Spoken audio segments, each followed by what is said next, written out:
I baked a birthday cake for Elena with my own hands, and her response was to ask me to deliver it to her first love's apartment. Standing outside in the pouring rain, I could hear him inside singing "Happy Birthday" to her in a soft voice. She let him make the wish. After I dragged myself home, I was running a fever of 105 degrees. When she called, she hung up on me immediately, telling me not to bother her because she was with Brad. Before I passed out completely, a neighbor broke down my door and saved my life. This time, I handed her the divorce papers personally. Elena had called me while I was in the middle of frosting her birthday cake. "Hello? Elena? Is it done?" I asked. "Mark, is the cake ready? Just bring it to this address," she said, cutting me off. A location ping popped up in our chat window. It felt cold. "Bring it there? Where? I thought we agreed you would come home tonight, and we would," I started to say. "Plans changed," she interrupted, sounding impatient. "We are going to celebrate at Brad's place instead. It's just more convenient for him." Brad. That was her first love.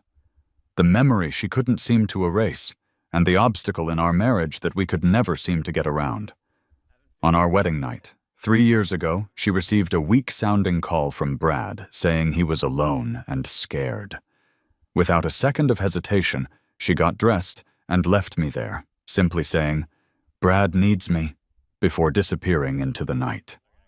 She seemed to forget about my own health issues, like my sensitive stomach. She used to take care of me so considerately when I wasn't feeling well, which was exactly why I decided to be with her in the first place. But that night, my wedding suit became the biggest joke of my 3-year marriage. There was no closeness, just day after day of coldness and her disappearing act every single time Brad needed her. "Aren't you done yet?" She seemed completely oblivious to my silence on the phone. Or maybe she just didn't care. She texted me Brad's address without another word and hung up abruptly, leaving the dial tone mocking me. The location was all the way on the other side of town. It was raining so hard I didn't dare to drive my own car, so I had to try and catch a cab. However, it felt like the universe was out to get me that night, because every cab was full. By the time I finally got a taxi, I was already soaked from the rain. When I arrived, I grabbed the cake box, took a deep breath, and opened the car door. The cold rain drenched me immediately, making me shiver uncontrollably. My jacket felt heavy and freezing now, sticking to my skin and chilling me right to the bone. I ran toward the building, doing my best to protect the cake from the rain. As I reached the door and was about to ring the bell, I heard voices coming from inside. "Happy birthday to you," Brad was singing. "Okay, I sang my birthday song. Now I get to make a wish," he said. "Why do you make the wish every year on my birthday?" Elena's tone was one I had never heard directed at me before. It was soft and teasing, laced with a smile. "I don't care. I need more wishes for myself. And your wishes are mine too, Elena," Brad replied. "Fine, all my wishes are for you," she said. I froze right there on the step, the laughter from inside piercing through the cold rain and the heavy door, stabbing right into my ears. Oh, where is the cake? Hasn't Mark brought it yet?" Brad asked with a hint of fake confusion. "He should be close," I heard Elena remind him. Her voice was back to her usual calm, but there was a trace of impatience remaining. "It is pouring outside. It's understandable if he is slow." Slow?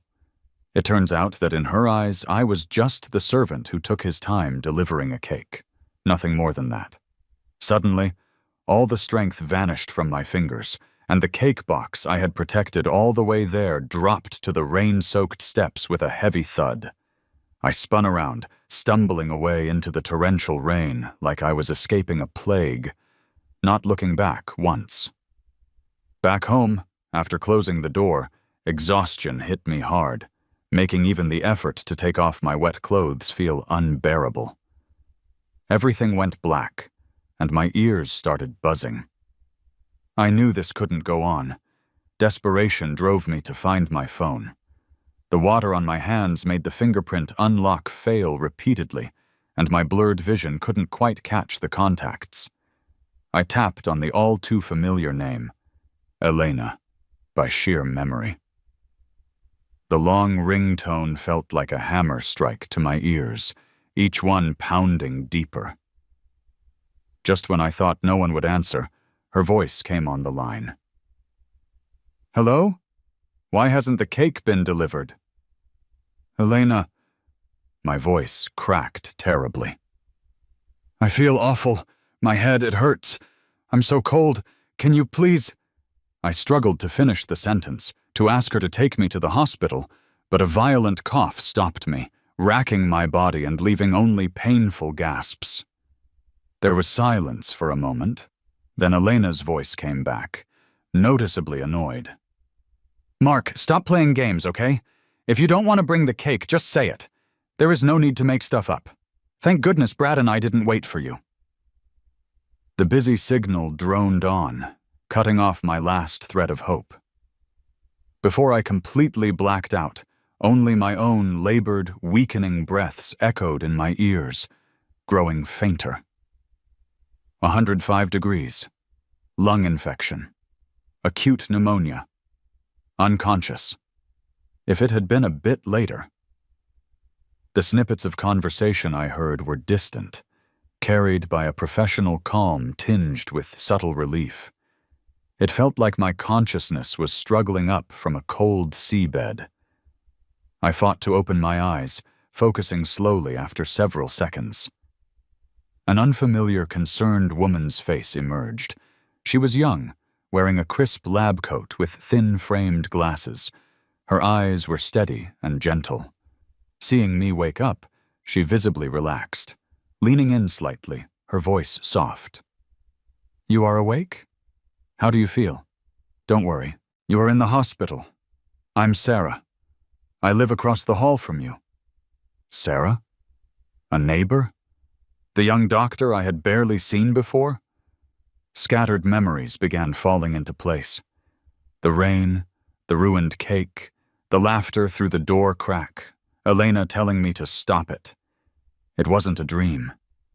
A dulled despair coated by realization swept over me, cutting deeper than any fever or pneumonia could. My throat felt raw and burning. I tried to speak, but only a hoarse breath escaped my mouth. "Don't talk yet," Sarah quickly advised. She naturally dipped a cotton swab in warm water and gently moistened my cracked lips. "You have a high fever, acute pneumonia, and you even fainted for a moment. Luckily, I heard something unusual outside your door last night. I knocked, but got no response, so I knew something was off and got the property manager to force the door open." She paused, her eyes behind her glasses expressing relief. A little later, and who knows what could have happened. "You are okay now. Just rest and leave the rest to me." Her calm tone and professional care helped soothe my frayed nerves. Under Sarah's attentive watch, I got through the critical period and the fever gradually subsided. As my neighbor and lifesaver, Sarah would stop by after work daily, sometimes bringing light porridge, sometimes just asking a few questions, always with a perfect sense of timing and space. Once, she brought a small bunch of fresh sunflowers and placed them in a glass bottle on the windowsill. Their golden faces turned toward the sun, adding a touch of life to the icy hospital room. Looking at the flowers, and then at me, her eyes carried a complex emotion. "Mark, you know," she said softly, "sunflowers always chase the sun. People should always grow toward warmth, too." Her words carried an implied meaning that gently stirred something in me. During this entire time, Elena never showed up once. The day I was discharged, Sarah drove me home. Back at my cold, empty apartment, Sarah helped tidy up a bit and reminded me to take my meds and rest well. "Thanks, Sarah," I said, leaning against the doorframe, still weak, but feeling a bit brighter thanks to those sunflowers. "You have been a big help through all of this." "No problem, just lending a hand," she replied with a warm smile, grabbing her coat to leave. "Get some rest, and call me if you need anything. I am right next door." Just as she was turning to leave, I took a deep breath and called out, "Sarah?" She stopped and turned back, her gaze inquisitive. Looking into her calm and reliable eyes, I found no pity, only a reassuring steadiness. My voice was soft, but unusually clear and firm. "Sarah, I need your help with something." "Sure," she responded immediately, standing up straight. "I want a divorce." Those words brought an unprecedented sense of relief. I couldn't keep going like this. I wanted to end things with Elena. Sarah's eyes flickered briefly, then filled with a light I couldn't yet fathom. "All right," she answered crisply. "What do you need me to do?" I admitted, a bit embarrassed. "I don't really understand the legal stuff, and I don't have the energy to run around law firms. Could you introduce me to a reliable divorce lawyer? I want to draft a divorce agreement. Quickly, if possible." Sarah nodded immediately. "No problem. I know a very professional and principled marriage lawyer with a great reputation. I will contact her and let her know your situation and what you want so she can start on a draft quickly. Once you feel better or are ready, I will go with you to meet her and sort out the details." Her quick and professional response, with no extra words, felt like a solid support I could finally lean on. "Thank you, Sarah." This time my gratitude was filled with so many complex emotions: appreciation, trust, and a resolve to start anew. "Don't mention it," she said. She gave me a deep look which seemed to say, "You have finally stepped out, feeling gratified. Rest well, and leave the rest to me. Sunflowers, remember, need to grow toward the sun." Mentioning sunflowers again, she left with an encouraging smile, gently closing the door behind her. As for Elena, the woman in whom I had invested all my passion and hope, she vanished after that night. No calls, no messages. It was like the husband seeking help on a stormy night was just an inconsequential episode to her. When she got the divorce papers, she probably didn't care at all. A little after my discharge, I went for a follow-up checkup at the hospital. As I entered the hospital lobby, a startlingly familiar figure suddenly appeared before me. Elena. She was carefully supporting someone, her movements almost reverent. The person in her embrace was Brad. He looked a bit pale, dressed in a soft, casual outfit, one hand over his chest with a pampered yet satisfied smile. My heart stopped, and my blood seemed to freeze instantly. Why were they here? Brad's gesture. An absurd and terrifying thought struck me like lightning. At that moment, Brad saw me too. His eyes widened in momentary surprise, replaced quickly by unabashed smugness and provocation. He gently tugged Elena's sleeve, speaking just loud enough for me to hear. "Elena, look, it's Mark!" Elena looked up at the sound, her brow furrowing in immediate disdain upon seeing me. She instinctively shielded Brad as if I were some monstrous threat. "What are you doing here?" she snapped, her voice laden with evident distaste and suspicion. I tightened my grip on my medical records, all the resentment, anger, and unwillingness surging to the surface. Seeing her guard Brad so protectively, seeing his triumphant grin, lit a fierce fire inside me. "Elena, is this hospital owned by your family? You can come, but I can't." My voice trembled from the mixture of emotion and weakness, yet it was sharp with defiance. "What's the matter? Your dear Brad's delicate health acting up again, needing you, the official wife, to personally attend to him? Mark! Elena's face turned a stormy gray, scolding me sharply. Watch your words. Brad is just feeling a bit of chest discomfort, so I am bringing him for a checkup. Quit causing trouble here. Am I being unreasonable? I asked, shaking with anger. Elena, ask yourself honestly. 3 years of marriage, what do you take me for? Some kind of on-call maid? A prop for your parents? On our wedding night, you went to him. On my birthday, I was in the rain delivering a cake to him. I was burning up with fever, near death, and you hung up on me to be with him. What do you want now? My outburst drew some sidelong glances. Elena's face turned pale, and Brad looked all teary-eyed, shrinking closer to Elena. Enough, Mark. You are completely irrational. Elena was furious. Brad is 1,000 times better than you. At least he is considerate and doesn't whine like you, throwing tantrums everywhere. With all this drama, who would ever want you?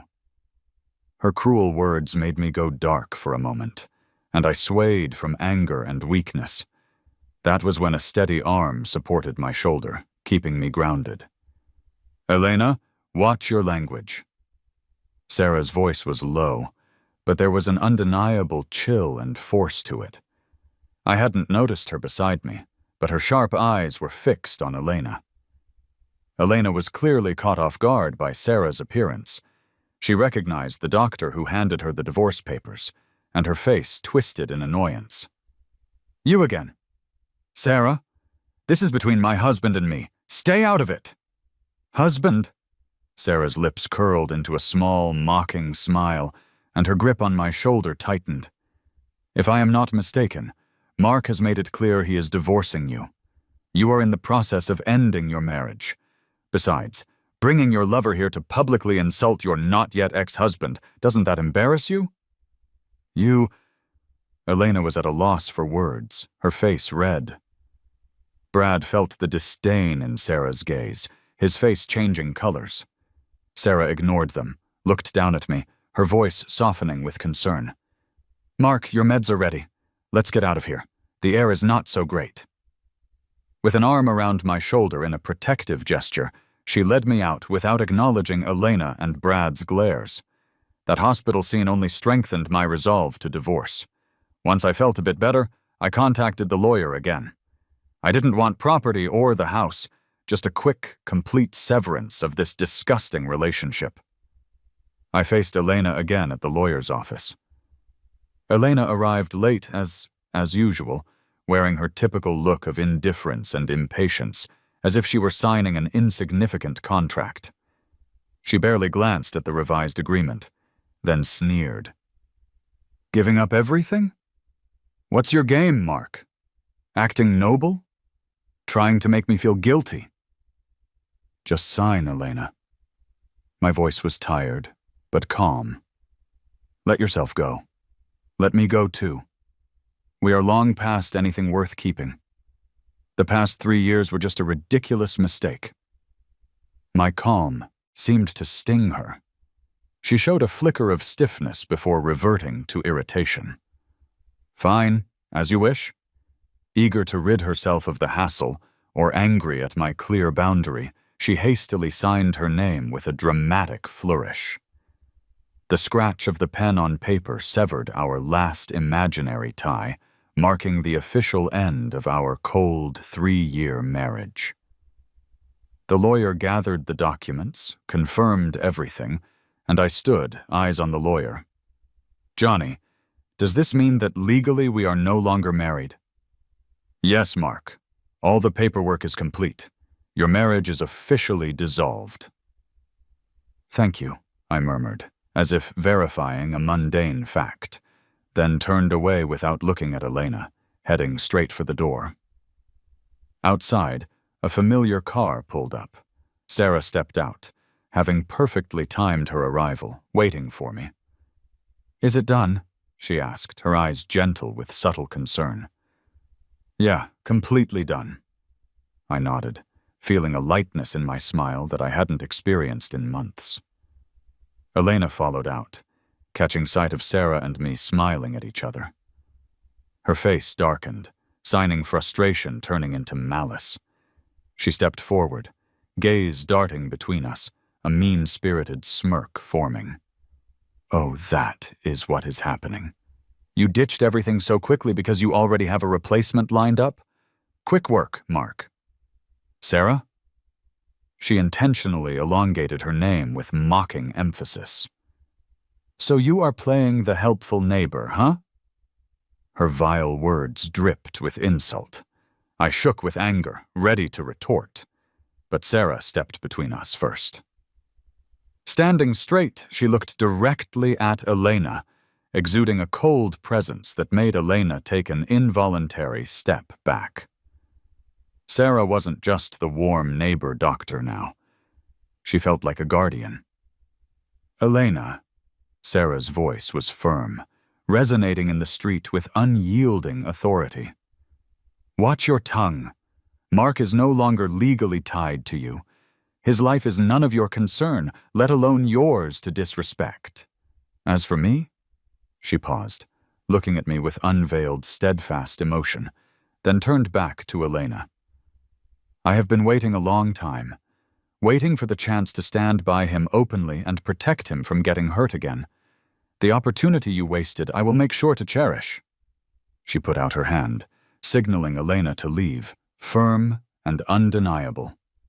So please, take your dirty thoughts and stay away from him. Otherwise, I won't mind teaching you a thing or two about respect and consequences. She made that gesture again, and it completely rattled Elena. She probably never imagined that this seemingly gentle doctor could have such a fierce side. And she definitely didn't expect Sarah to say something so blunt in public.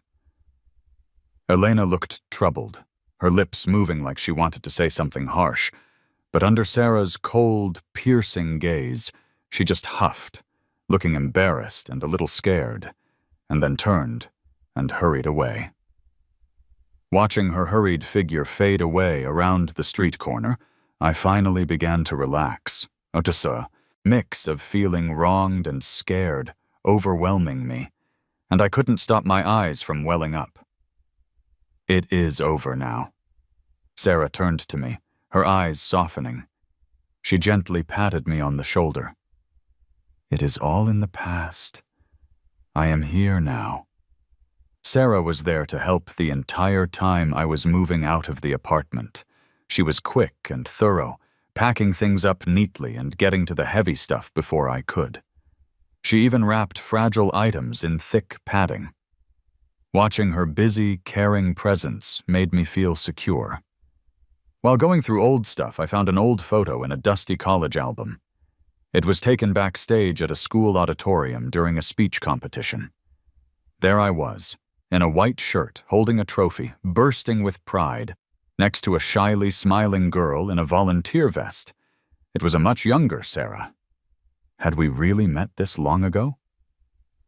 I showed the photo to Sarah, who was carefully packing books. Hey Sarah, look at this picture. We met a long time ago. She paused for a moment, then a soft, slightly helpless smile appeared. She put down the book, walked over, took the photo, her fingers gently brushing over the image of a younger me. Yes, that was junior year. Your college hosted a citywide debate tournament. I was a logistics volunteer. You were so sharp and articulate in the finals. It was like you were glowing. Afterward, there was a crowd congratulating you, and I just sneaked in for a photo hoping you would notice me. She paused, looking at me with deep, slightly embarrassed eyes. Nostalgic. Later, I found out more about you, learned your name is Mark, and that you were the best debater that year. But back then, I was just a nobody in med school watching quietly from afar. Later, I heard you had a girlfriend, and she was quite impressive. It made me hide my feelings. Her voice grew a little softer. Then, about 6 months ago, I saw your records in the hospital system. Realized you were married and living in the complex I was managing. Coincidentally, the unit across the hall from you became available. Her gaze was steady and honest. I will admit I rented it with a bit of selfish intent. I wanted to be near you, even just as a neighbor, seeing you around, knowing you were okay. I never meant to interfere in your life." Her voice wavered a bit. "I couldn't bear seeing what you had to go through. I am sorry. Had I been braver sooner—" Her words were warm and sincere, like a thawing force melting the ice around my heart left by the past. Turns out that life-saving encounter was backed by years of careful watching and closeness. "Sarah." I looked at her, overwhelmed, but she saw my struggle. "No pressure," she smiled gently. "Telling you this isn't about expecting anything right now. It is not a debt to repay. I just want you to know," she looked seriously, "you have always been great, worthy of being cherished and treated right. Moving into a new home, starting fresh. I will be here.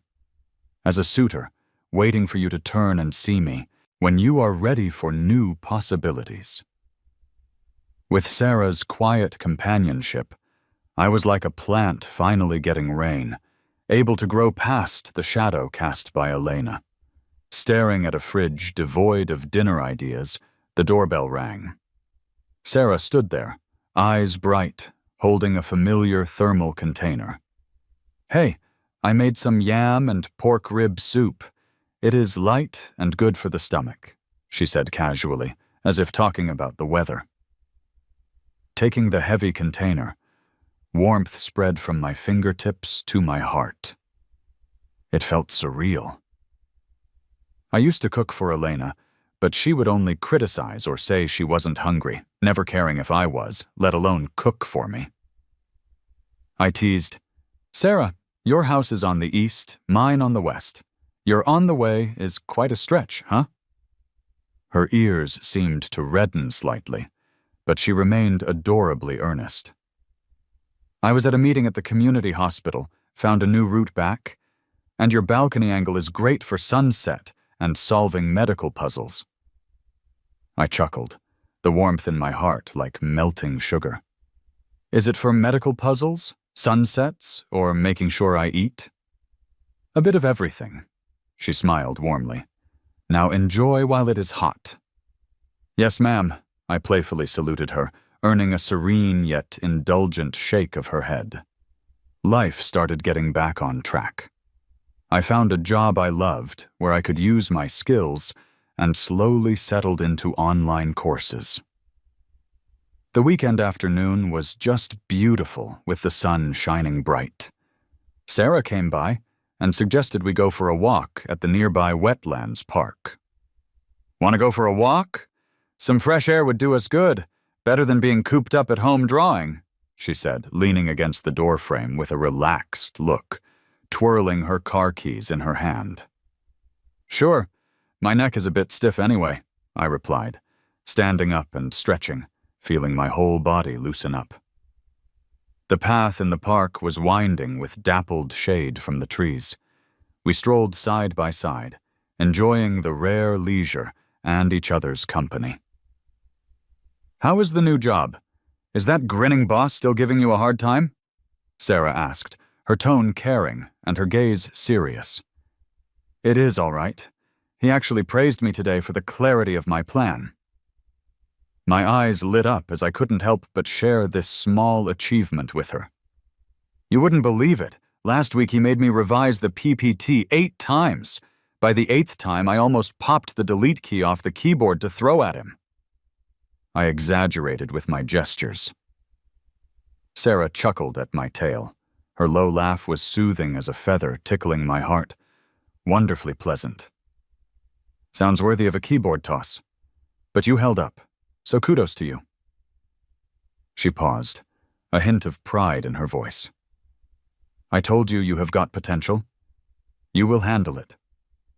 Your designs have spirit, they just need time to shine." "Exactly," I said a bit proudly with my chin up. That feeling of being acknowledged was amazing. Elena would just complain about the lights being too bright when I stayed up late to work. But that online design course is really tough. That 3D modeling software feels like it is mocking my intelligence, The interface is as confusing as a maze. Oh? Which part has you stuck? Tell me about it, Sarah naturally asked, stopping to focus on me. I am not a designer, but I have a logical mind. Maybe I can help you figure it out? And so, along the quiet, tree-lined path, it was just me ranting about the course and her gentle guidance and analysis. Her way of listening, treating it as something incredibly precious, was worlds apart from Elena's impatience, where she always seemed to think I was wasting her time by talking. Looking at her, something quietly and completely collapsed in some corner of my heart, soft as mush. One night, I worked late and came home exhausted only to find the hallway's motion sensor lights out. It was pitch dark, with only a weak glow coming through the window. The darkness immediately brought back unpleasant memories of a cold, rainy night, struggling alone in the dark and despair. My heart clenched, and I unconsciously tightened my grip on my bag. As I pulled out my phone to use as a flashlight, a bright circle of light bloomed at my feet, lighting up my way home. The sudden light startled me enough to step back. "Who's there?" I blurted out. Squinting, I looked towards the source of the light. The beam rested steadily on the ground in front of me like a small, safe island. In the soft glow, I barely made out a figure by the door in pajamas with a jacket thrown over, hair slightly messy. It was Sarah. "What are you doing here?" The shock of seeing her completely overrode any lingering fear. I stared in disbelief. How was she here? At this time? Dressed like that? Sarah stood in the shadow of the doorframe holding a flashlight.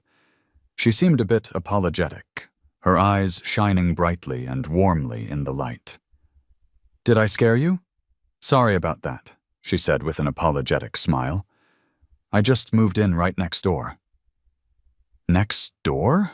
I repeated numbly, not fully processing her words. Wasn't that place empty? She moved in? Where? She seemed amused by my reaction, her smile deepening, and with a casual tone dropped a bombshell. "Yep, it was priced to sell quickly. Sounded like a deal, so I bought it.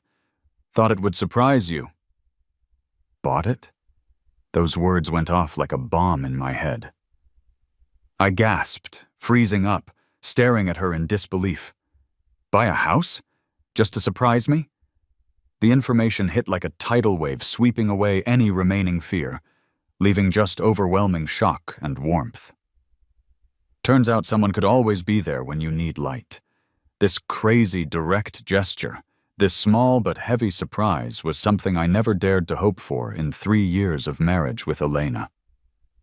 I opened my mouth, but no sound came out. The key was still in my hand, the lock clearly visible in the flashlight's beam, but I was frozen. After a few seconds, I found my voice. "Did I wake you?"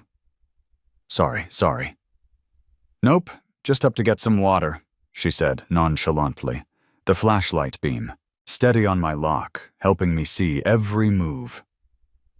As I opened the door, I noticed a familiar thermal bag on the ground. I picked it up and saw a sticky note with her neat, comforting handwriting. "Know you have been working late. Something warm for your stomach. Rest well. Sarah." Inside was a bowl of still warm red date millet porridge. I turned back to see her still standing at the door holding the flashlight. "Sarah." My voice cracked a little, clogged with 1,000 words that turned into just a simple, "Thank you for the porridge." "You are welcome. Get inside, it is cold, and drink while it is hot." "Okay." I nodded vigorously, about to step inside, but paused.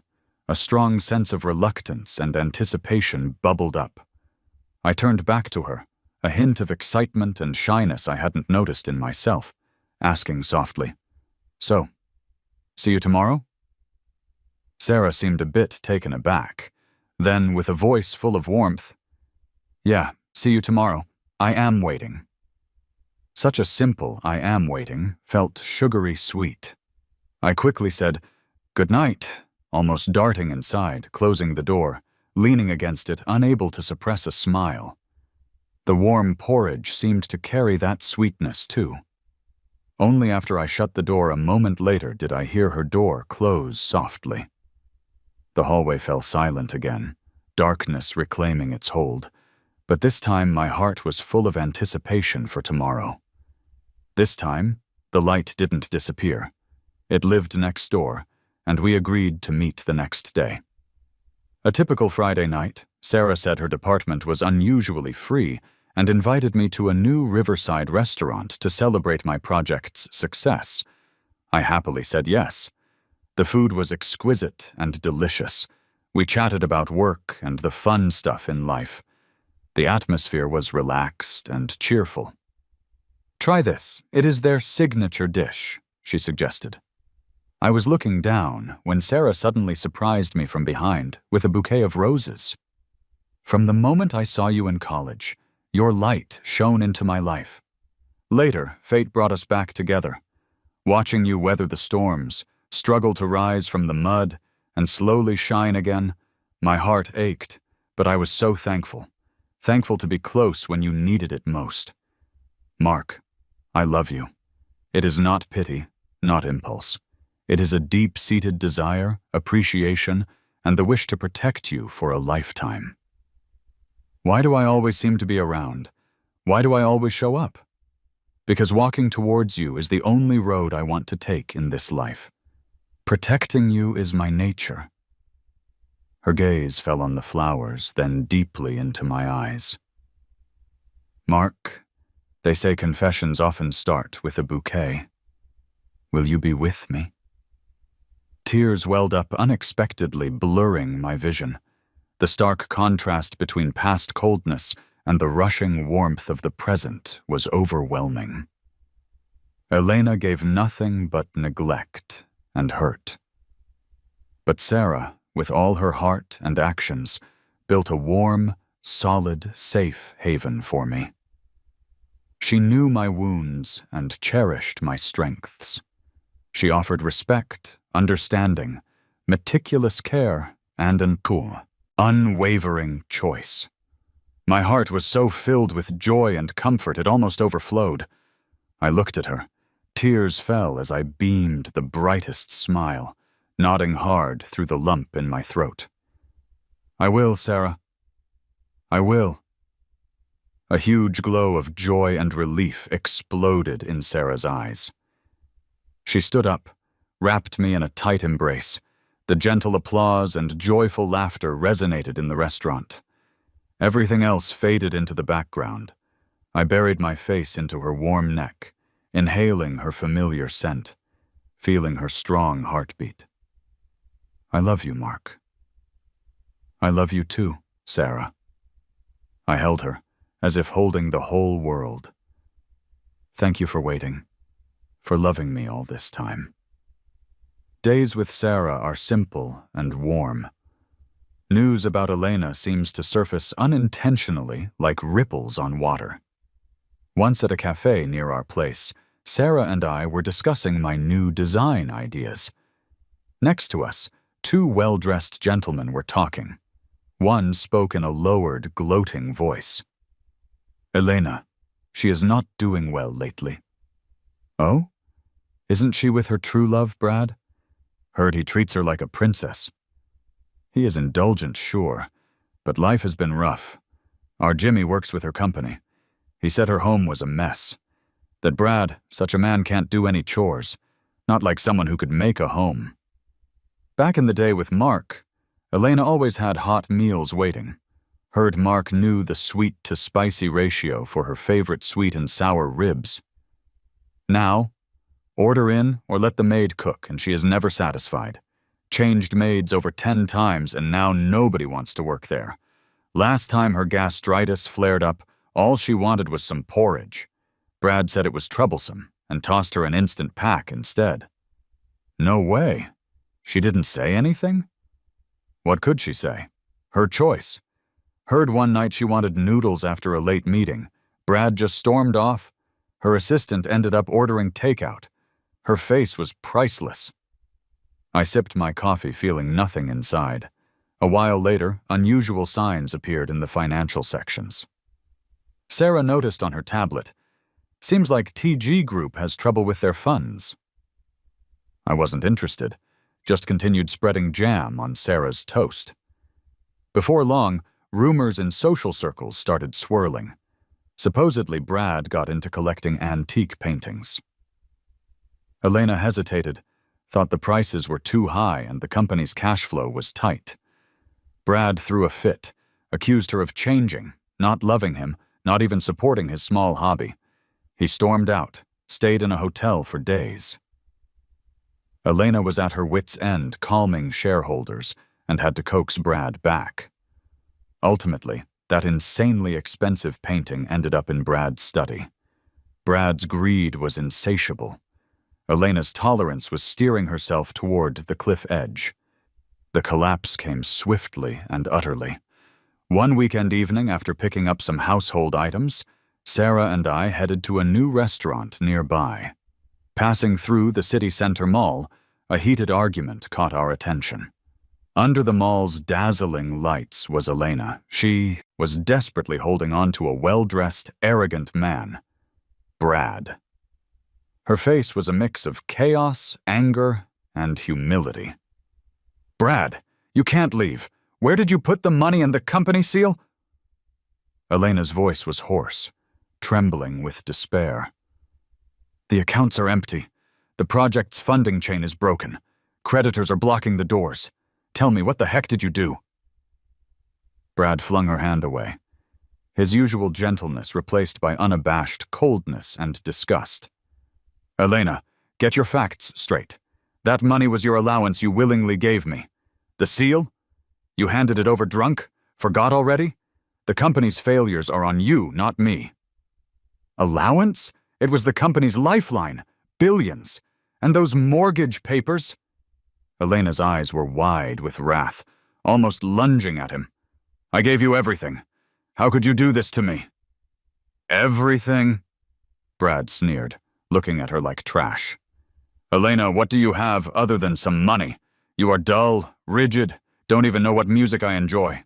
Mark treated you like royalty, yet you ungratefully tossed him aside." His words cut into Elena like knives. "No, Brad, I love you," Elena cried out, overwhelmed by the crushing blow. It drained all strength from her. Her tall frame wavered, and in front of everyone, she collapsed to her knees, clutching Brad's leg, tears streaming down her face. "Brad, I am begging you. Please return some of the money. The company can't go under. It is my dad's life's work. I am begging you. For everything I have done for you, I will give you whatever you want. Just don't leave me." The scene was intense.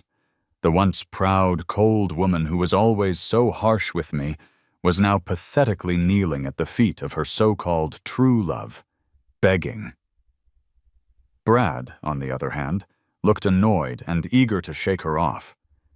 He yanked his leg away, almost stepping on Elena's hand with his expensive shoe. "Get off me! Don't touch me! Disgusting!" Brad snarled, adjusting his suit. His eyes briefly glanced over the crowd, meeting mine and Sarah's gaze. Surprise flickered in his eyes, quickly replaced by a twisted, vengeful pleasure. He deliberately raised his voice, speaking to Elena on the ground. But it seemed intended for me, too. "Elena, wake up. I never loved you. I only loved your money. Now that I have it, get smart and stop bothering me." With that, he walked off in style, heading straight for a pricey sports car waiting by the curb, and drove away without looking back. Elena was left kneeling pathetically, surrounded by onlookers either sympathetic or scornful, whispering among themselves. Sarah gently put her arm around my shoulder. "Let's go. Don't let unrelated people ruin our appetite." I took one last look at Elena, kneeling on the cold tiles, seemingly abandoned by the world. There was no satisfaction in my heart, just a cold, detached indifference. This was the path she chose, the result of the true love she earned through betrayal and hurtma. The news of TG Group's bankruptcy hit the financial headlines fast. Elena's properties and luxury cars were seized for debt. She vanished as if into thin air. I heard about her again on a chilly afternoon when I got a call from Sarah. Her voice was somber. "Mark, there is something you should know. Elena is at our hospital in the oncology department. It is not looking good." Turns out after her bankruptcy, Elena lived in a run-down apartment on the outskirts, lost in a haze. The drastic change in lifestyle, mental stress, plus a neglected stomach condition from her past socializing caught up to her. Her health deteriorated rapidly. Excruciating stomach pain, vomiting blood, severe weight loss. She held on until she couldn't, and went to the hospital, only to be diagnosed with late-stage stomach cancer with multiple metastases. Sarah found out, and felt compelled to tell me, not out of pity for Elena, but out of respect for me. I had a right to know. A few days later, I got a call from a familiar number. On the other end, she sobbed brokenly about Brad's betrayal, the company going under, and the horror of her cancer diagnosis. In her cold, shabby apartment, she endured the pain and harassment from creditors relying on the cheapest painkillers. She finally realized the depth of her despair without Mark. She remembered coming home to warm meals, the dish she casually mentioned craving appearing on the table the next day, and the nights I stayed up making millet porridge when her stomach hurt. She remembered the birthday cake I was ordered to take to Brad's, which ended up shattered in the rain, seen by her as she left the next day. Those neglected, even despised memories were now her only source of comfort. This understanding, bought at the cost of her life and dignity, was ironically tragic. She humbly begged me to visit her, to talk to her. Anything, even just to take pity on her. I listened calmly to her rambling confession and begging, then declared in the most composed voice, "Elena, none of this involves me anymore. I have moved on. I have a new life now, and I am happy. If you have any decency left, just don't appear in front of me again." Elena's life, like the last dead leaf in the autumn wind, withered and rotted away quickly in a cold, unknown corner. I stopped looking for any news about her. Her name, along with that dark past, has been completely sealed and discarded in my mind. One afternoon, I unexpectedly got a call from an unknown number. The person on the other side introduced themselves as a nurse from the hospital where Elena spent her last days. With a tone that was part formal, part professionally weary, and a little sympathetic, they informed me, "Ms. Elena passed away this morning at 6:15 due to multiple organ failure caused by late-stage stomach cancer." The nurse hesitated, possibly out of a bit of compassion for the deceased's last moments, and added, "Elena was in a lot of pain when she went, but her mind was surprisingly clear in those final moments. It seemed like she was remembering something. Sometimes she would call out Mark, say cake and sorry, but mostly she would scream Brad and curse him. She cursed him for deceiving her, cursed him for his cold heart, cursed herself for being blind.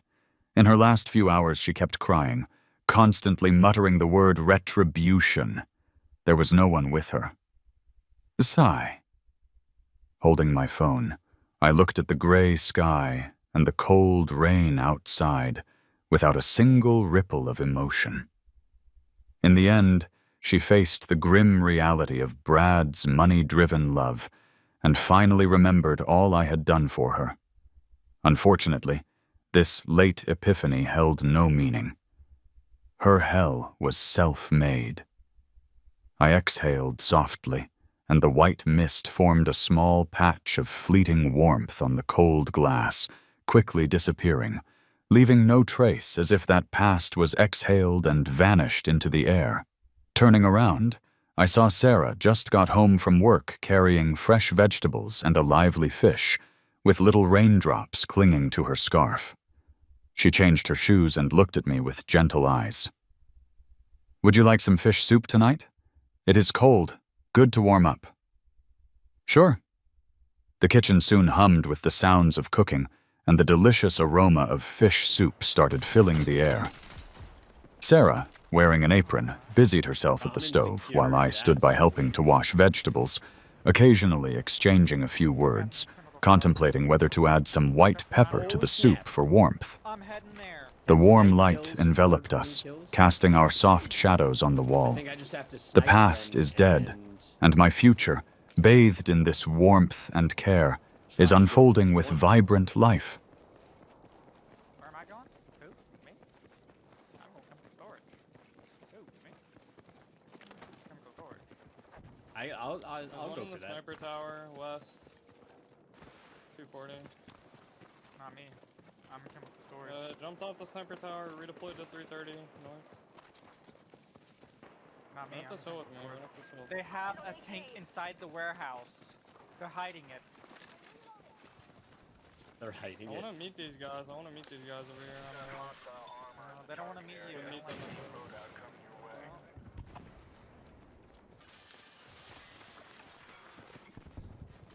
Oh, there they are. I see them. Running cross. 20. Look suspicious. Watch yourself.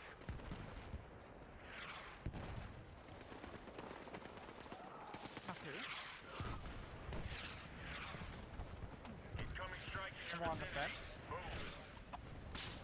On the fence Oh, line. I got sniped. Did you kill him all though? No, you did not. I see him. 160. Dead. Did you kill the sniper on the roof? No. He's still on height. Contact. Sniper. 150 on height. There you go. Dead.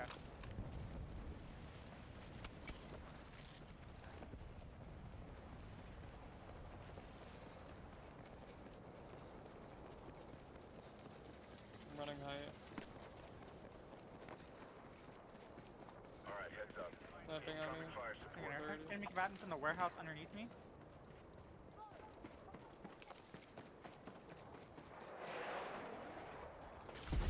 Dead.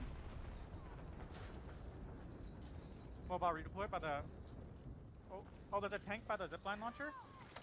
Very scary. This is fucking Superman, that guy. Very scary.